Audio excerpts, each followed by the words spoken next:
On vous souhaite la bienvenue à ericlatour.com. Dans quelques instants, on dresse le bilan de la dernière saison touristique à Saint-Jean-sur-Richelieu. Mais d'abord, dévoilement des résultats du sondage de l'avenir des golfs et du secteur Bergère et des Échevins à Saint-Luc.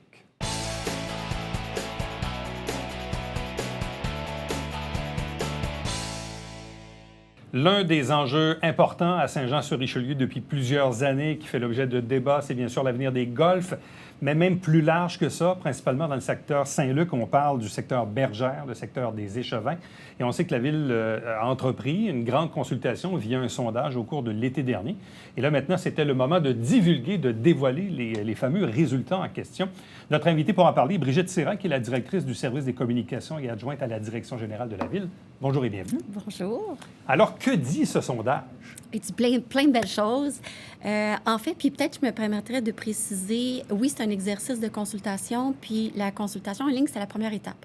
Donc, il va y avoir autre chose. Ça permettait d'aller voir le pouls, d'aller prendre le pouls de la population, de ceux qui voulaient bien répondre, parce que c'était pas un sondage aléatoire, c'était ceux qui voulaient aller s'exprimer. Donc, 4 grands constats. Le premier, la préservation des espaces verts et l'opportunité aussi de convertir en espace public, en parc. C'est un des constats qui est ressorti.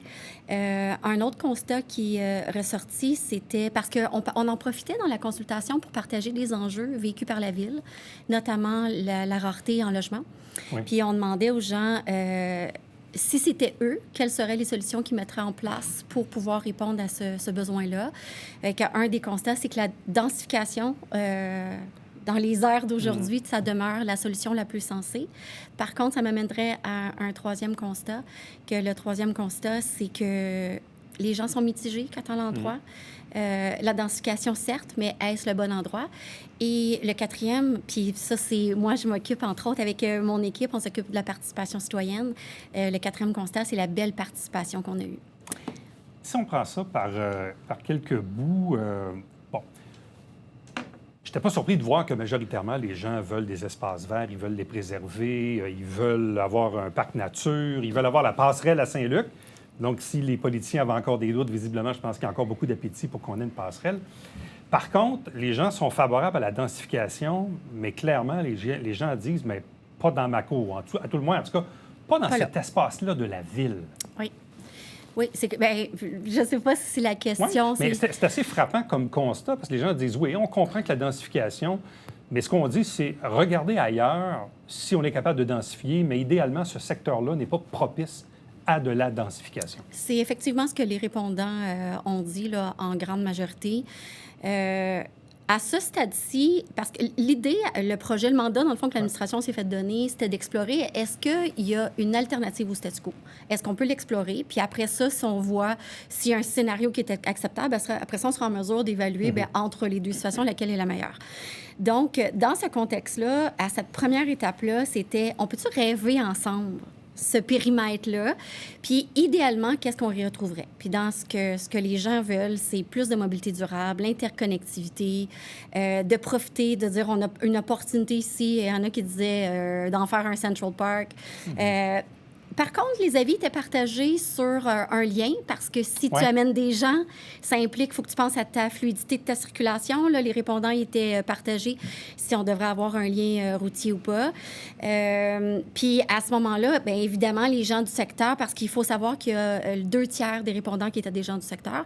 Donc, les 2/3 des gens du secteur préféraient une vocation de préservation ou de loisir. Bien, ça, c'est l'autre constat aussi, parce que là, vous me corrigerez, mais bon, en gros, il y avait quoi, 1800 répondants? 1866. Dont 1200 du quartier. Exactement.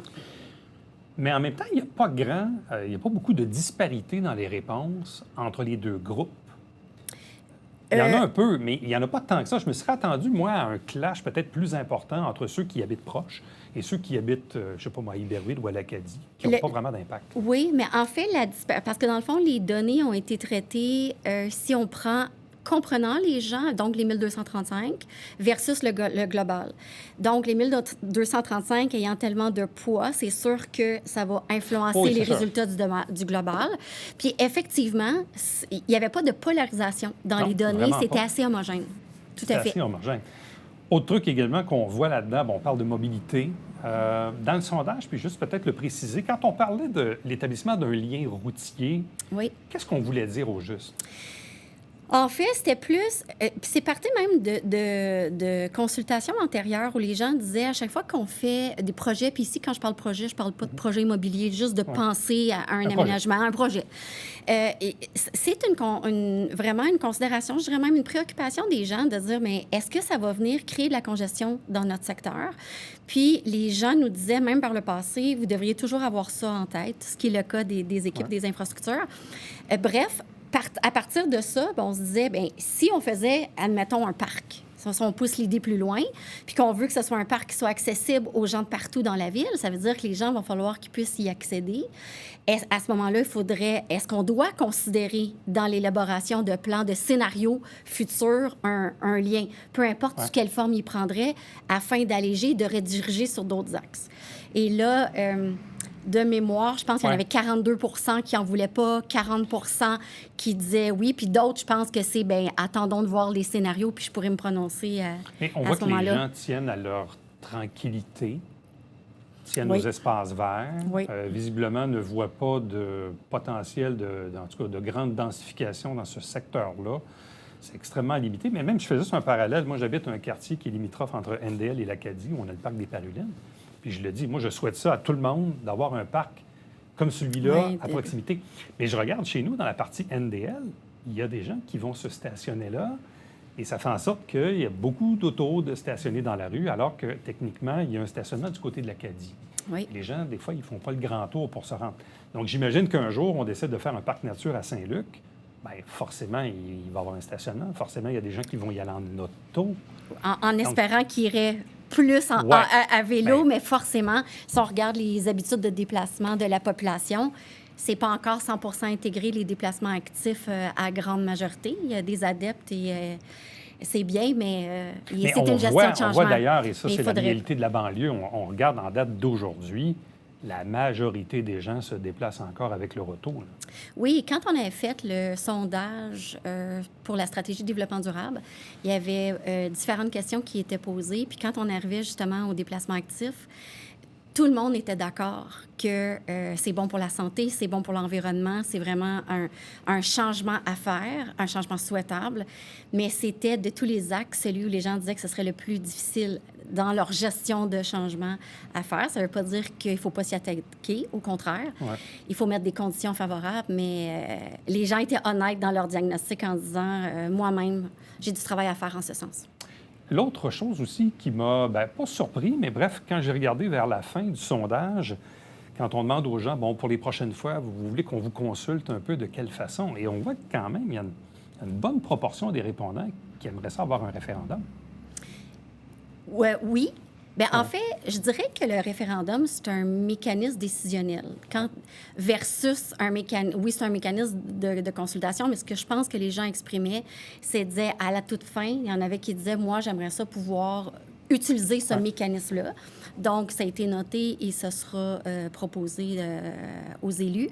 Mais à ce stade-ci, il est trop tôt pour dire, selon les décisions qu'il y aura à prendre, ça va beaucoup influencer le type de mécanisme décisionnel. Encore faut-il qu'il y ait un projet concret qui soit soumis à la population pour qu'ensuite les gens puissent se prononcer en faveur ou contre. Exactement. Puis ce qu'on voulait aller capter, c'est que quand on a demandé les mécanismes de consultation, c'est que la pandémie a fait des legs heureux. Puis la consultation, tout le virage numérique, il y a beaucoup de gens, puis on voulait voir si les gens l'avaient apprécié. Puis la dernière consultation, justement, c'était plus de l'information, mais cette séance d'information-là, ça a permis à un beaucoup plus grand nombre de gens.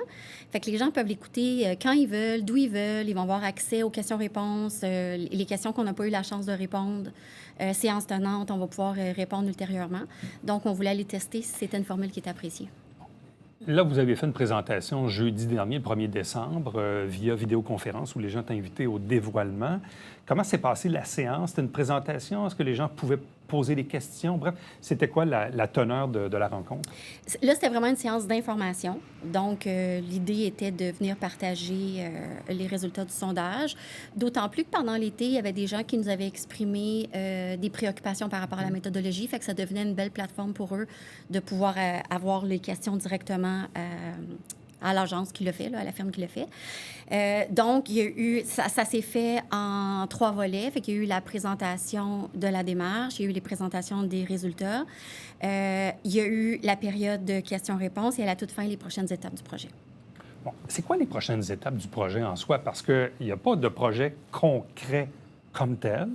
On comprend qu'il y a un enjeu, il y a une préoccupation. Les élus aussi veulent se positionner. On nous parle beaucoup d'acceptabilité sociale. On nous parle d'implanter un PPU, un plan particulier d'urbanisme et tout ça. Bref, mais là, à partir du moment où là, on a ces résultats-là, c'est quoi les prochaines étapes? C'est la scénarisation. Donc, puis même, je dirais même avant la scénarisation, c'est de définir des critères décisionnels. Parce qu'à un moment donné, il faut que tu puisses dire, peu importe le scénario qui t'est présenté, sur quelle base les élus prendront-ils la décision? Il va y avoir des impacts sur les finances publiques, sur les charges fiscales des gens, la préservation des milieux naturels. Donc, il faut établir des critères décisionnels. Et qu'on va rencontrer différentes parties prenantes par... dans le fond, session de focus group, là, puis on va s'assurer de faire 360. Fait que des gens de l'environnement, des gens du milieu économique, des gens du secteur, c'est très important, c'est leur milieu de vie, des gens hors secteur, parce que c'est un projet grande ville. Et là, à partir de ça, il y aura une proposition de critères préliminaires décisionnels qui sera vue par les élus, parce que c'est de ça que découleront les scénarisations qui sera fait par la firme d'urbanisme. C'est comme je disais, il s'est dit beaucoup de choses sur l'avenir des golfs au sens très large ou à tout le moins de ce secteur-là, mais dans les faits, les propriétaires privés n'ont jamais soumis de projet concret. La ville elle-même n'a pas soumis de projet concret à sa population là-dessus, donc on jase, là, comme on dit, on regarde ce qu'on pense qu'on aimerait ou ce qu'on n'aimerait pas. Donc ça vient un peu mettre les balises ou encadrer le conseil, les élus dans des décisions futures le jour où il y aura un projet de déposer au niveau privé ou si la ville elle-même décide d'entamer un projet. Exactement. Puis c'était dans ce sens-là de se doter d'une vision d'aménagement du secteur. C'était vraiment pour après ça retourner, parce qu'une fois qu'on aura établi les critères décisionnels, il y aura des scénarios qui seront présentés à la population. Puis là, à partir des scénarios, là encore, ça sera base de discussion. Mais ça demeure, je reviens sur ce que vous avez dit, ça demeure, on est en train de parler d'une superficie dans laquelle il y a des terrains qui n'appartiennent pas à la ville. Exact. Donc, c'est juste de se dire, on peut-tu se donner une destination finale et laquelle sera-t-elle? Mais les gens veulent de la densification, mais pas dans ce secteur-là. On a un enjeu à l'égard des logements sociaux. On en voudrait, mais visiblement pas dans ce secteur-là. Il y a aussi l'enjeu des écoles, mais quoi que ça, c'est déjà un peu en plan parce qu'on le sait, en ce moment, il y a des jeunes de l'île Sainte-Thérèse qui vont dans le centre-ville. Donc, on le sait qu'on est déjà en déficit d'écoles dans ce secteur-là. On veut pas trop de nouveaux liens routiers, visiblement. On veut une passerelle, par contre, entre les deux Saint-Luc. Fait que, bref, ça met un peu la table pour les élus, à savoir éventuellement dans quel genre d'orientation on va s'en aller pour ce secteur-là, mais ça donne aussi d'autres orientations, pas juste pour ce secteur-là. Oui, c'est très intéressant. D'ailleurs, il y a un des participants pendant la rencontre qui a nommé, parce qu'il y a des belles idées qui ont émergé. Il y avait plusieurs questions ouvertes, puis il y a des gens qui ont parlé d'écoquartiers, il y a des mini-maisons, etc. Fait qu'il y a peut-être certaines idées non applicables pour ce projet-là, mais qui pourraient être retenues et appliquées ailleurs. Et d'ailleurs, si les gens veulent consulter les résultats du sondage, ils sont disponibles via le site de la Ville? Tout à fait. Imagine, en fait, on a une plateforme dédiée à la consultation, donc imagine.hjsr.ca. Brigitte Serra, merci beaucoup. Merci. Reste avec nous, on vous revient après ceci.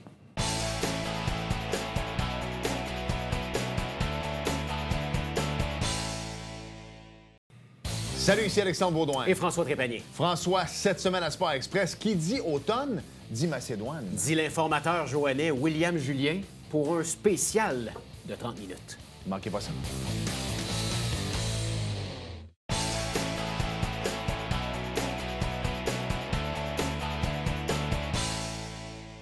Toujours drôle et curieux de parler de ce sujet-là au mois de décembre, mais c'est important aussi de tourner la page, de faire le bilan et de parler aussi de ce qui s'en vient. Et parlons de bilan de saison touristique, principalement l'été, vous allez me dire, mais c'est intéressant quand même de voir un peu le pouls, parce qu'il faut attendre que la saison se termine avant de colliger un peu tous les renseignements et pour pouvoir ensuite les communiquer. Bref, Tourisme au Richelieu dresse un portrait satisfaisant de l'été. Avec nous pour en parler, Isabelle Charlebois, qui est la directrice générale de Tourisme au Richelieu.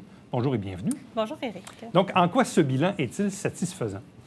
En fait, on est allé dans le satisfaisant parce qu'on aurait aimé faire mieux pour les entreprises avec le problème de pénurie de main-d'œuvre, de manque de main-d'œuvre. On a beaucoup d'entreprises qui nous ont dit, quand on a fait le tour là, des entreprises de Richelieu, qu'ils auraient pu faire beaucoup mieux avec de la main-d'œuvre. Donc, ils ont à peu près 25-30 de leur chiffre d'affaires qui n'ont pas été atteints par manque de main-d'œuvre. Mais la clientèle était au rendez-vous. Donc, on a eu presque autant de gens, mais de façon concentrée sur un 4-5 jours au lieu d'un 7 jours, contrairement aux autres années, là. OK, mais c'est quand même un impact important. C'est-à-dire qu'il y a autant de clientèle, mais on n'est pas capable de la servir ou de l'étaler comme on pouvait faire avant avec plus d'employés, plus de ressources. Probablement qu'il y en aurait beaucoup plus si on était capable d'ouvrir sur des plus longues heures. Des exemples comme Hopla à Mont-Saint-Grégoire qui, à partir du début des classes, doit fermer en début de semaine alors qu'il pourrait avoir une clientèle là, pour prolonger la saison. Donc, c'est ça, c'est la prolongation des saisons, des semaines qui est difficile en ces temps-ci là, pour tout le monde. Bon, et la pénurie de main-d'œuvre, c'est un problème qui est généralisé au Québec et au Canada en ce moment, dans plusieurs secteurs d'activité, notamment le tourisme. Une drôle de question, mais qu'est-ce qu'on peut faire pour essayer d'améliorer les choses? La question qui tue. C'est la question, là, parce que... que... En fait, on doit redorer. Tout le temps. Oui, moi, ma première réaction, ce serait de redorer l'image de l'industrie touristique parce qu'elle a perdu des plumes pendant la pandémie.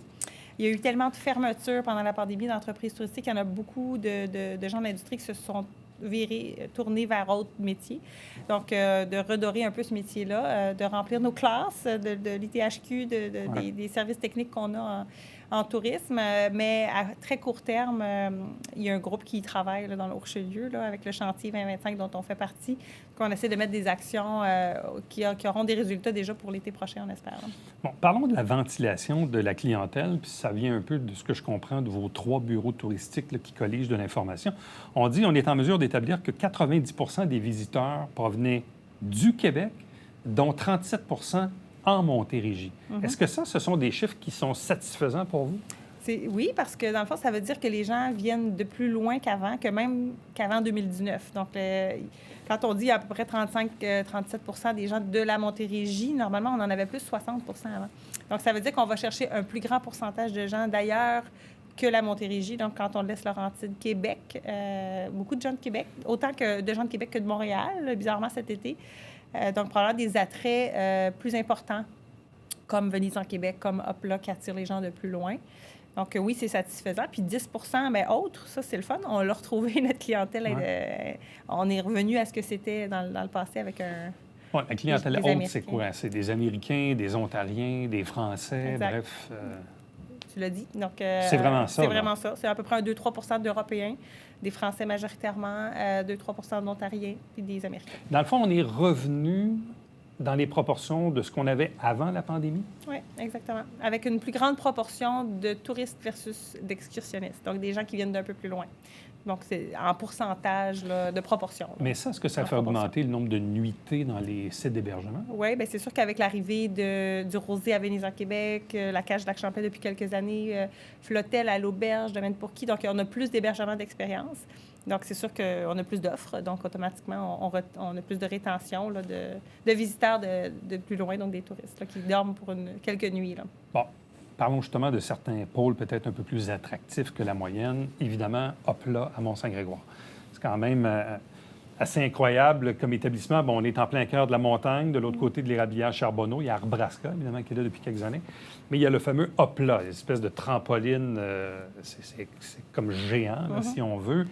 C'est vraiment particulier. Est-ce qu'on sait eux-mêmes, précisément, comment eux, ils ont eu de clientèle? Est-ce qu'ils le savent ou c'était communiqué? Oui, eux, ils le savent parce que c'est une billetterie. Je n'ai pas les chiffres avec moi. Il me semble qu'on parlait d'une 50aine de mille de personnes durant l'été. Mais là, ils ont ouvert le Hopla de nuit. J'imagine qu'ils sont venus vous en parler. Donc, tout ça fait en sorte qu'on étire aussi la saison. C'est devenu un attrait 4 saisons. Donc, je suis certaine qu'ils vont probablement dépasser leur... moi, ce que j'ai entendu en parlant avec les promoteurs, là, avec Jean-François puis Michael, c'est qu'ils ont déjà dépassé leurs objectifs d'achalandage. Là. Donc, c'est un très bel attrait, très bel ajout pour la région. Là. Mais c'est ça, quand on a un attrait comme celui-là, là, c'est un moteur incroyable pour une région, là. Oui, effectivement. Là, l'objectif sur lequel on travaille pour les prochains mois, prochaines années, c'est vraiment dans la forfaitisation, là, tout tend vers le besoin des gens d'être inclus dans un forfait. Là, pour les entreprises, Ah oui? il y a un grand besoin là, de dire, bon, bien, quand les gens viennent à Hopla, on n'a pas de restaurant vraiment à Mont-Saint-Grégoire, comment on peut faire en sorte qu'il y ait dans le Vieux-Saint-Jean, par exemple. Donc, de travailler à faire des maillages comme ça avec la vente de forfaits. Et la clientèle a de l'appétit pour ça? C'est-à-dire quelqu'un dit, ouais, moi, je vais aller à Hopla, mais si on m'offre quelque chose d'autre qui est en forfait, ça pourrait être attractif pour le client? On est en étude, je dirais, même avec Tourisme Montérégie, sur l'attraction des forfaits. Pour chose certaine, les micro-aventures, c'est une proposition de ces jours. Donc, on dit aux gens, vous allez à Hopla, bien, allez donc manger dans le Vieux-Saint-Jean. Puis en plus, il y a plein de beaux décors dans le Vieux-Saint-Jean au bord de la rivière. Donc, dans la suggestion, pour l'instant, oui, ça fonctionne. Est-ce que dans la vente de forfaits, il y a une offre? Bon, il y a plein d'entreprises qui forfaitisent. Donc, on tente de penser que oui, mais avant de se lancer officiellement. Dans ça, on va l'analyser un peu mieux. Là. Une autre offre qui s'est beaucoup développée ces dernières années, on l'a dit, c'est Venise en Québec. Ça aussi, ça devient un autre moteur important pour la région? Oui, bien, comme je l'ai dit, les deux hôtels font fureur à Venise en Québec. L'été, sont pas mal complets. Le nouveau restaurant aussi, bar, terrasse, là, le Rosé, avec la Tropézienne a fait fureur aussi. Je ne sais pas si tu as eu la chance d'y aller, c'est complètement une autre expérience. Là. Donc, tout ça fait en sorte que Venise en Québec, d'année en année, se développe et attire des clientèles différentes, je voudrais, de ce que ça a déjà été. Là. Il n'y a pas seulement des gens qui viennent pour le camping. On n'a plus la croisière, mais on a du plein air, on a le spa qui est là. Donc, ça va chercher une clientèle un peu différente, peut-être un peu plus loin aussi. Oui. Bon. Parlant de croisière et de rivière, bon, il y a eu ce fameux projet d'avoir des bateaux électriques là, sur le Richelieu. Est-ce que ça a été plus difficile qu'on pensait? Effectivement. Oui, hein? C'est un cas, là. Oui, en fait, l'attraction qu'on voulait développer sur la rivière Richelieu, de donner accès à la rivière Richelieu aux citoyens, ça, c'est assez bien réussi. C'est en développement toujours. Donc, on a de plus en plus accès à la rivière. On peut louer toutes sortes d'équipements nautiques, le surf électrique, on peut dormir sur la rivière. Donc, tout cet aspect-là, ça a très bien été, puis ça continue de se développer pour l'année prochaine.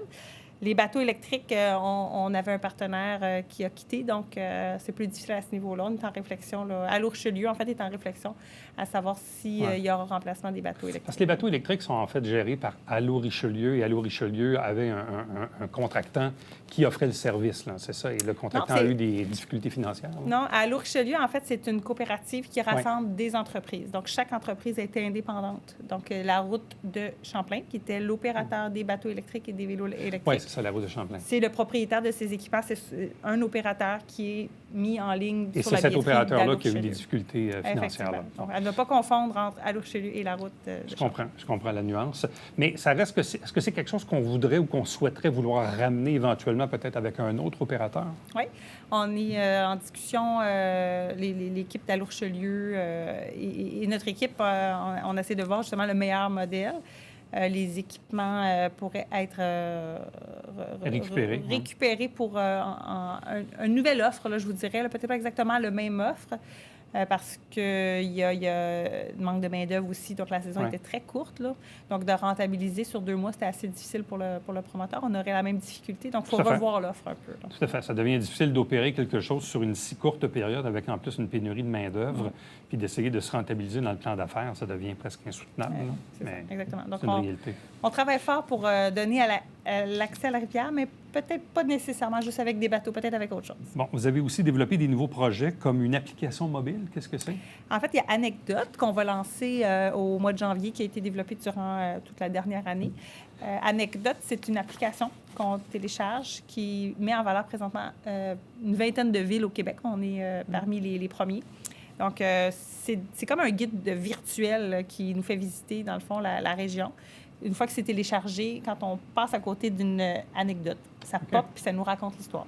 Donc, si on passe à côté du musée du Richelieu, ça pourrait nous raconter l'histoire un peu du Vieux-Saint-Jean, etc. Donc, on a développé 170 anecdotes là, sur l'application. OK. Ils sont presque toutes en ligne. Là. Donc, on va faire un lancement plus officiel dès que c'est terminé.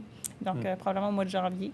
Puis, il y a Fred Pellerin qui est derrière tout ça aussi là, en tant qu'animateur. Donc, c'est un nouveau concept là, pour aider les gens à découvrir la région de façon autonome là, dans le Richelieu. Bon, et puis là, au cours des dernières heures ou des derniers jours, il y avait la tenue d'un colloque.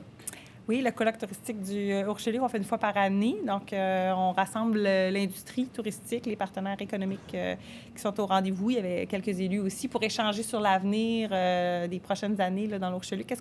La thématique cette année, c'était vraiment le développement touristique des prochaines années dans le Richelieu, dans une optique de tourisme durable. Donc, comment on souhaite développer nos prochaines actions. Donc, il y a eu plein de bonnes idées. On va intégrer ça. Dans le fond, dans notre plan de développement touristique, on est en train de finaliser, qui va aligner les prochaines années. Donc, qui pourra être présenté probablement au printemps prochain. Là. Donc, c'était une belle occasion d'échanger aussi. On sentait que les entreprises étaient bien contentes de se revoir, de se retrouver pour échanger, essayer de se faire des maillages entre eux. Souvent, on ne connaît même pas notre voisin. Hein, donc, Mais en même temps, ça reste une saison de reprise parce que, un peu comme dans tout événement ou activité, il reste qu'on a eu 2 années de COVID là, qui ont eu toutes sortes d'impacts, petits, moyens ou grands, peu importe. Et que là, bien, dans les derniers mois, on a repris un peu les activités, mais je pense qu'il n'y a personne vraiment qui a repris nécessairement au même niveau qu'on avait avant la pandémie. Il y a des nouvelles contraintes, il y a la pénurie, entre autres, de main-d'œuvre. Bref, donc pour une année de reprise, grosso modo, on est quand même content de ce que ça a donné. ouais. Oui, puis les statistiques au Québec, en Montérégie, puis on pense qu'on a les mêmes statistiques, même si on ne peut pas les évaluer aussi bien que les grands joueurs. On pense qu'en 2024, on va avoir atteint quand même la normalité, donc une reprise normale comme on avait en 2019. Donc, on est vraiment pas loin. Il y a certaines industries comme la culture, peut-être, qui sont encore un peu plus difficiles, mais honnêtement, l'événementiel a repris, les attraits plein air ont doublé en achalandage. Donc, il y a des disciplines qui vont un peu mieux que d'autres. Chose certaine, on sent que les gens ont besoin de sortir et de profiter de la région. On sent un tourisme aussi plus local, dans le sens où peut-être que les gens prennent un peu moins l'avion qu'avant. Exact. Oui, donc on le ressent bien dans le Richelieu. Isabelle Charlebois, merci beaucoup. Ça fait plaisir, Éric. Merci de l'invitation. Restez avec nous. On va revenir après ceci.